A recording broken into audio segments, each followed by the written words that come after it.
देखो बच्चों, अब हमारा टॉपिक जो है वो वैद्युत द्विध्रुव, ठीक है। तो वैद्युत द्विध्रुव क्या होता है? तो द्विध्रुव का मतलब, देखो ध्रुव का मतलब क्या होता है? किनारा। ये पहले आप समझिए, ध्रुव जो शब्द एक आया है, इस ध्रुव का मतलब होता है किनारा या छोर, ठीक है। ध्रुव का मतलब क्या होता है? किनारा। और द्विध्रुव का मतलब क्या होगा? दो किनारे। ध्रुव का मतलब किनारा होता है, द्विध्रुव का मतलब होता है दो किनारे। और वैद्युत का मतलब यहाँ पे आवेश पक्का आएगा, जहाँ वैद्युत शब्द आ जाए तो वहाँ पे आवेश आ जाएगा, ठीक। तो समझिए यहाँ पे आप बच्चों कि यदि हम दो आवेश लाएं, देखो बच्चों दो आवेश, एक ये प्लस का, एक ये प्लस का, जितना बड़ा ये आवेश है, ठीक है, उतना बड़ा एक और आवेश लाएं, बिल्कुल उतना ही बड़ा, जितना बड़ा ये है उतना बड़ा एक और आवेश लाएं। लेकिन वो जो दूसरा आवेश लाएं वो कैसा लाएं? माइनस का लाएं, समझना। देखो क्या बताया बच्चों, ये प्लस का है और ये कैसा है? माइनस का। जितना बड़ा ये है उतना बड़ा ये है, जितना परिमाण इसका है उतना परिमाण इसका है। बात समझ पा रहे हो कि नहीं? क्या बताया? यदि हम दो बराबर का है तो परिमाण में, मतलब ये अगर मान लें 1 कूलाम है तो 1 कूलाम ये भी है। बात समझ पा रहे हो? 1 कूलाम का ये है अगर, तो 1 कूलाम का ये भी है, समझ पा रहे हो ना। लेकिन दोनों की प्रकृति विपरीत है, ये प्लस का है और ये कैसा है? माइनस का, ठीक। अगर हम दो बराबर तथा विपरीत का मतलब हुआ एक प्लस का और एक माइनस का। यदि हम दो बराबर तथा विपरीत प्रकृति के आवेश, इनको जब हम लाएं और लाने के बाद एक दूसरे से अल्पतम दूरी पे रख दें, अल्पतम दूरी का मतलब होता है बिल्कुल कम दूरी पे रख दें, समझ पा रहे हो ना।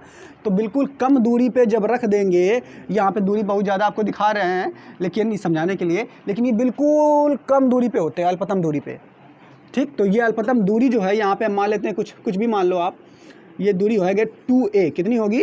2a मान लो या 2l मान लो, जो भी आपको मानना हो। दो बराबर तथा विपरीत आवेश, दो बराबर तथा विपरीत आवेश यदि हम अल्पतम दूरी पर रख देंगे तो रखने से जो ये निकाय बन जाएगा, निकाय का मतलब क्या होता है? निकाय का मतलब ऐसा होता है जहाँ पे दो या दो से अधिक चीज़ें एक साथ रह करके अपना क्रियान्वयन कर रही होती, क्रिया कर रही होती। जैसे ये हमारा क्लास है तो ये भी एक निकाय है। इस क्लास में अगर देखा जाए तो आप सब विद्यार्थी हो, हम टीचर हैं, और ये बोर्ड मार्कर ये सब क्या है? निकाय के हिस्से हैं। तो ये पूरा एक निकाय सिस्टम है। बात समझ पा रहे हो ना?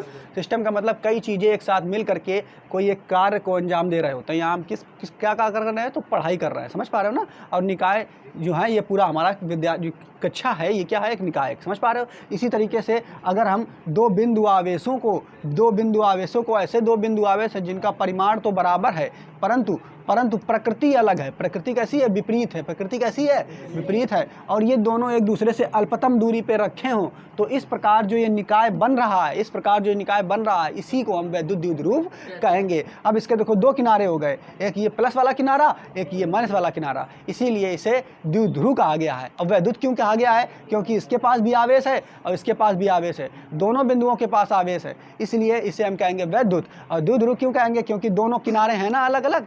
बिल्कुल समझ में आया कि नहीं? तो वैद्युत द्विध्रुव क्या होता है? तुरंत आप बताओगे। दो बराबर तथा विपरीत बिंदु आवेश यदि एक दूसरे से अल्पतम दूरी पर रखे हों तो उस निकाय को हम क्या कहते हैं? वैद्युत द्विध्रुव कहते हैं। और ये अल्पतम दूरी जो है बच्चों, ये क्या है? यहाँ पे आप जो देख रहे हो ये वाली जो दूरी है यही अल्पतम दूरी है। क्या बच्चों है? अल्पतम दूरी। क्लियर? यहाँ पे हमने बहुत बड़ा दूरी दिखा दी है, लेकिन ये दूरी बिल्कुल छोटी होती है, व्यवहारिक रूप में बिल्कुल कम होती है, समझ पा रहे हो ना। और मान लेते हैं ये जो तुम्हारा आवेश है यहाँ पे एक कूलाम मान लिया है, लेकिन आपकी किताब में जो माना गया है वो +q, ठीक, +q, और इधर जो माना गया है ये -q। क्लियर? परिमाण बिल्कुल सेम है लेकिन इसकी प्रकृति अलग अलग है, समझ पा रहे कि नहीं? तो वैद्युत द्विध्रुव हमें समझ में आ गया। अब हम देखेंगे वैद्युत द्विध्रुव का आघूर्ण। क्या देखेंगे बच्चों? वैद्युत द्विध्रुव का आघूर्ण। वैद्युत द्विध्रुव का आघूर्ण। एक चीज़ और आपको बता दें बच्चों, जो ये वैद्युत द्विध्रुव बना हुआ है इसकी दिशा जो होगी, हमने आपको बताया था बच्चों कि जो धन आवेश होता है तो धन आवेश से बल रेखाएं बाहर की ओर निकलती हैं, आप लोगों को याद होगा। और जो ऋण आवेश होता है उसमें जो बल रेखाएं होती हैं वो अंदर की ओर प्रवेश करती हैं, ये भी बात हमने आपको बताया था।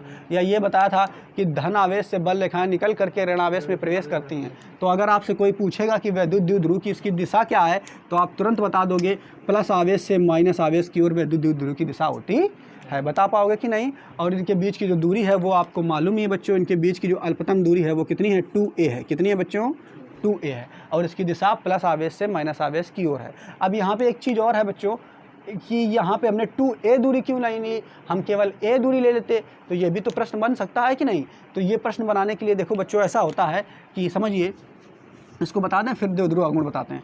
यहाँ पे अगर आपसे कोई कह दे कि यहाँ पे 2a ही दूरी क्यों ली, हमने a भी ले सकते थे ना, a ले लेते क्या हो जाता। तो बिल्कुल सही है, अगर हम यहाँ पे a केवल दूरी ले लेते, ये केवल दूरी ले लेते, तो समझिए बच्चों, अगर हम आपसे पूछते कि बताइए इस वैद्युत द्विध्रुव के कारण इस बिंदु पर, हम ये पूछ दें, ये एक बिंदु है पॉइंट P है ना, अगर हम आपसे कहें ये एक पॉइंट P बिंदु है, आप ये बताइए इस विद्युत द्विध्रुव से कितनी दूरी पर है ये।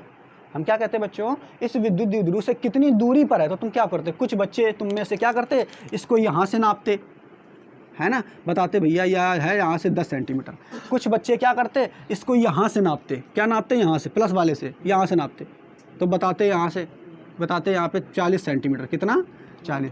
तो कुछ बच्चे इस विद्युत द्विध्रुव से इस बिंदु की जो दूरी है वो बताते 40 सेंटीमीटर, कुछ बच्चे यहाँ से नापते तो 10 सेंटीमीटर बताते है ना। तो वैज्ञानिकों ने सोचा कि नहीं, ऐसे तो बहुत गलती हो सकती है, तो उन्होंने सोचा कि ऐसा करते हैं, इस विद्युत द्विध्रुव की जो यहाँ से हम ना तो इस किनारे से इसकी लंबाई नापेंगे, मतलब कोई सी बिंदु की लंबाई ना तो इस किनारे से नापेंगे और ना तो इस किनारे से नापेंगे, हम इस विद्युत द्विध्रुव के बिल्कुल बीचों बीच से इसकी लंबाई नापेंगे। समझ रहे हो कि नहीं, कहाँ से नापेंगे, बीचों बीच। तो यहाँ से हम, इन्होंने सोचा कि अगर हम यहाँ से नापेंगे, देखो इधर बच्चों, यानी आप अगर कभी भी इस कोई भी पूछ ले कि कोई बिंदु इस विद्युत द्विध्रुव से कितनी दूरी पर है, तो उसको नापने के लिए ना तो ये किनारा लिया जाएगा ना तो ये किनारा लिया जाएगा, इसके मध्य बिंदु को लिया जाएगा। किसको लिया जाएगा, मध्य बिंदु से। यानी यहाँ से नाप करके आप बताओ कि इस विद्युत द्विध्रुव से ये बिंदु कितनी दूर पर है। अब देखो, अब अगर मध्य बिंदु से आप बच्चों नापोगे इसको, यहाँ से यहाँ तक नापोगे, तो देखो यहाँ पे ये जो दूरी थी, ये वाली देख रहे हो, ये टोटल कितनी थी, a थी, तो ये कितनी बचेगी, a/2,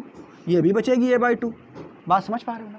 तो देखो अब यहाँ पे देखो, ये तो इतनी हो गई a/2, और यहाँ से यहाँ तक तुम नाप लोगे तो मान लेते हैं ये 10 सेंटीमीटर हो गई। तो ये 10 सेंटीमीटर प्लस a/2 कितना गलत हो जाएगा, गड़बड़ हो जाएगा, मतलब भाग में मान आएंगे, भिन्नात्मक रूप में मान आएंगे, जिनकी गणना करना थोड़ा कठिन होगा। तो वैज्ञानिकों ने सोचा ये a/2 वाला सिस्टम हटा दें, अगर हम इसको 2a मान लें तो ये a हो जाएगा, ये a हो जाएगा, बिल्कुल सरलता हो जाएगी। तो इसीलिए इसको यहाँ पे 2a कर दिया। जब 2a कर दिया तो ये वाली दूरी रह गई a, और ये वाली भी दूरी भी a रह गई। समझ पा रहे हो कि नहीं। तो बस इसी सरलता के लिए बस ये 2a माना गया है, ना कि a। ठीक, समझ पा रहे हो ना, क्लियर। अब हम क्या पढ़ेंगे बच्चों, वैद्युत द्विध्रुव का आघूर्ण। तो वैद्युत द्विध्रुव का आघूर्ण बच्चों क्या होता है, देखो समझिए, वैद्युत द्विध्रुव का आघूर्ण जल्दी से देख लेते हैं, इसको मिटा दें। ठीक है, आघूर्ण क्या होता है, देखो अगर हम क्या करें, यहाँ पे देख रहे हो वैद्युत द्विध्रुव तो हम जान चुके हैं, वैद्युत द्विध्रुव एक निकाय है। आघूर्ण क्या होता है, तो आघूर्ण को हम समझते हैं। देखो अगर हम इनमें से जो ये आवेश हैं, इन आवेशों का एक परिमाण, अगर हम इन आवेशों का एक परिमाण, तो परिमाण कितना है बच्चों इसका, Q कितना है बच्चों, Q है, परिमाण लेना है ना। अगर हम इन आवेशों का परिमाण तथा बीच की दूरी का गुणा कर दें, बीच की दूरी का क्या कर दें बच्चों, गुणा। अगर हम इन आवेशों में से किसी का परिमाण, आवेश बच्चों की परिमाण इसका भी बराबर है, जितना बड़ा ये है उतना बड़ा ये है, परिमाण दोनों का बराबर है, बस ये प्लस का है तो ये माइनस का है। समझ पा रहे हो ना। अगर हम इन आवेशों का परिमाण तथा बीच की दूरी कितनी है, 2a का गुणा कर दें, तो ये जो तुम्हारा बनेगा, इसी को हम क्या बोलते हैं बच्चों, द्विध्रुव का आघूर्ण। क्या बोलते हैं, द्विध्रुव का आघूर्ण। और द्विध्रुव के आघूर्ण को हम P से प्रदर्शित करते हैं। कहाँ से पढ़ते हैं बच्चों, P से। तो ये सूत्र आपका निकल करके आ जाएगा वैद्युत द्विध्रुव के आघूर्ण का। ठीक, तो परिभाषा इसकी जल्दी से लिख दो। यदि हम लिख लेते हैं पूरा, तो देखो बच्चों यहाँ पर अब पढ़ लेते हैं हम वैद्युत द्विध्रुव का आघूर्ण क्या है। तो क्या लिखा हुआ, यदि हम किसी द्विध्रुव के आवेश के परिमाण, तो देखो यहाँ पे देख रहे हो ना, द्विध्रुव क्या है, ये प्लस Q है माइनस Q। द्विध्रुव के आवेश के परिमाण Q तथा उनके बीच की दूरी कितनी है, 2a, बीच की दूरी कितनी है, 2a का गुणा करें। अगर गुणा करेंगे तो यहाँ पे गुणा कर दिया, तो गुणा करने से जो मान प्राप्त होता है उसी मान को हम क्या कहते हैं, वैद्युत द्विध्रुव का आघूर्ण। यानी ये P बराबर Q × 2a, ये जो मान आया है ये वैद्युत द्विध्रुव का आघूर्ण है। कहीं कहीं पे ये a की जगह बच्चों यल ले लेते हैं। आपकी कुमार मित्र की किताब में ये यल लिया है तो वहाँ पे आप घबराओगे नहीं। ठीक है, तो ये क्यू पी बराबर क्यू इंटू 2a हो जाएगा, ठीक है। अब देखो यहाँ पे इसके बाद ये जो राशि है वैद्युत द्विध्रुव का आघूर्ण जो है ये कैसी राशि है, एक सदिश राशि है। अगर सदिश राशि है तो पक्का इसकी दिशा होगी, सदिश राशि में दिशा जरूर होती है। अच्छा तो देखें इसकी दिशा जो होती है वो माइनस क्यू से प्लस क्यू की ओर होती है। किधर से होती है बच्चों, माइनस क्यू से प्लस क्यू की ओर होती है, ये आपको याद रखना है, ठीक है बच्चों। और जबकि यहाँ पे आप देख रहे थे तो यहाँ पे केवल और केवल देख रहे हो कि बच्चों इसमें भी आप अगर बनाओगे तो माइनस क्यू से प्लस क्यू की ओर इसकी दिशा होगी। बात समझ रहे हो ना। वैसे आप अगर देखोगे जो धनावेश होता है वो ऋणावेश होता है। जनरली आप देखते हो धनावेश से ऋणावेश की ओर दिशा होती है कि नहीं। लेकिन जब हम इसका द्विध्रुव आघूर्ण निकालते हैं तो इसकी दिशा जो है वो चेंज हो जाती है, माइनस से प्लस की ओर हो जाती है। क्लियर बच्चों। अब अच्छा ये द्विध्रुव आघूर्ण अगर आ गया है तो इसका मात्रक भी होगा। और उसका मात्रक क्या होगा वो हम देख लेते हैं बच्चों। हर चीज़ का मात्रक हमें निकालना पड़ता है ना, तो इसी तरीके से इसका भी मात्रक निकालेंगे। तो मात्रक अगर निकालेंगे बच्चों तो क्या निकल के आएगा, देखो तो मात्रक अगर निकालेंगे तो इसका मात्रक जो होता है तो Q का मात्रक क्या होता है, कूलाम। क्या होता है बच्चों, कूलाम। और ये दूरी है ना, बीच की दूरी ही तो है, और दूरी का मात्रक क्या होता है, मीटर। तो इसका जो मात्रक होगा बच्चों किसका, वैद्युत द्विध्रुव के आघूर्ण का, वो क्या मात्रक होगा, कूलाम इंटू मीटर। बात समझ पा रहे हो कि नहीं। अब ये वैद्युत द्विध्रुव तो हमने बता तो दिया, लेकिन वैद्युत द्विध्रुव का आघूर्ण जो है ये होता किन में है, ठीक है। तो उनको हम देख लेते हैं। तो इनके कुछ उदाहरण हैं, तो उदाहरण के रूप में आप लिखोगे। उदाहरण कौन कौन से हैं देखो बच्चों। तो उदाहरण में आप लिखोगे कौन कौन से हैं। एक तो आपका हो गया HCl, एक होगा आपका H2O, एक हो गया आपका NH3, ठीक है, कॉमा लगाते जाओ। इसके बाद CH4, ठीक है। और ऐसे बहुत सारे होते हैं, ये केमिस्ट्री में आप लोगों ने इनको पढ़ा होगा। ये हाइड्रोक्लोरिक अम्ल है, ये जल है, ये अमोनिया है, ये मीथेन है। ये सब क्या है, वैद्युत द्विध्रुव को प्रदर्शित करते हैं, वैद्युत द्विध्रुव के आघूर्ण को प्रदर्शित करते हैं। अब कैसे करते हैं तो इसको भी हम आपको जल्दी से समझा देते हैं। देखो समझिए बच्चों कि जैसे HCl है, एक को समझा देते हैं बाकी आप समझ जाओगे। जैसे HCl है आपका, HCl क्या, हाइड्रोक्लोरिक अम्ल। तो ये कैसे बना होता है देखो बच्चों, आपको मालूम होगा जब इसकी संरचना बनाई थी तो H और Cl, H पर पॉजिटिव होता है कि नहीं, और Cl पर निगेटिव, और इन दोनों के बीच में ऐसे बंध बना होता है कि नहीं, ठीक है बच्चों। तो यहाँ पे आप देख रहे हो इसका एक सिरा पॉजिटिव है, एक सिरा निगेटिव है, और बीच में अल्पतम दूरी है। तो बन गया कि नहीं वैद्युत द्विध्रुव ये। इसी तरीके से H2O की बात करेंगे तो क्या H2O वैद्युत द्विध्रुव होगा, तो बिल्कुल होगा, हमने कह दिया। लेकिन इसकी संरचना कैसे बनाएंगे अगर ये वैद्युत द्विध्रुव होगा, इसका तो बिल्कुल सरल है कि एक सिरा प्लस हो गया, इसका माइनस। इसमें कोई प्लस माइनस होता है क्या। तो अगर इसकी बात करेंगे